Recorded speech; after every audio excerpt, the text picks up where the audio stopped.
Effectivement, un des plus grands impacts de l'abolition des subventions aux écoles privées, ce serait, la migration des élèves du privé vers le public. Donc une grande portion de ces élèves-là proviennent de familles qui n'ont pas la possibilité d'assumer l'entièreté des frais de scolarité sans les subventions. Et si on essayait de pousser cette idée-là un petit peu plus loin?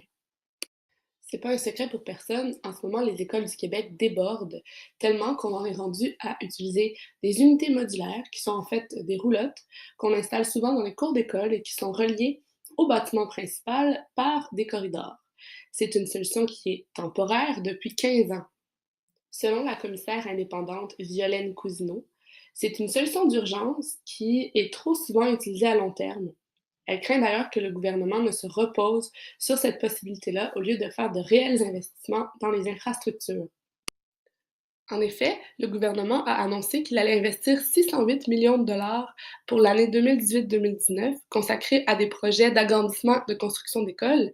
Par contre, c'est seulement 50 des 170 projets d'agrandissement qui seront réalisés et financés. C'est donc difficile d'imaginer que le système public serait en mesure présentement de recevoir la part des élèves du privé qui migrerait vers le public dans le cas où on abolirait les subventions, puisque présentement on manque d'espace et on manque de personnel. Il y a une grande pénurie d'enseignants dans le système public. Puisqu'il y a un surpeuplement des écoles et une pénurie d'enseignants, on voit de plus en plus de cas où le gouvernement doit verser des compensations monétaires aux enseignants puisque dans leur classe, on retrouve plus d'élèves que le maximum qui est censé être permis. Oublier que la raison pour laquelle les écoles privées sont souvent choisies par les parents, c'est parce qu'elles sont indépendantes et elles ne font donc pas partie d'une commission scolaire. Comme elles relèvent directement du ministère, elles ont une autonomie qui leur permet de réagir plus rapidement aux commentaires, aux demandes des parents et de mettre des actions en place rapidement.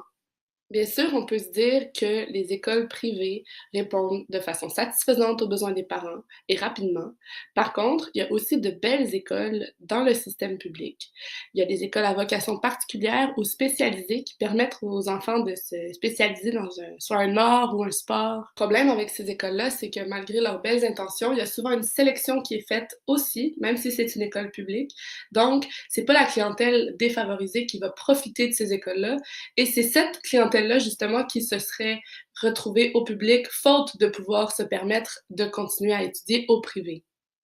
C'est dommage parce que offrir ces programmes-là, particuliers dans les milieux défavorisés, c'est quelque chose qui pourrait contribuer à améliorer les résultats scolaires des élèves et à prévenir le décrochage. Malgré de belles initiatives au Québec, il y a encore du travail à faire.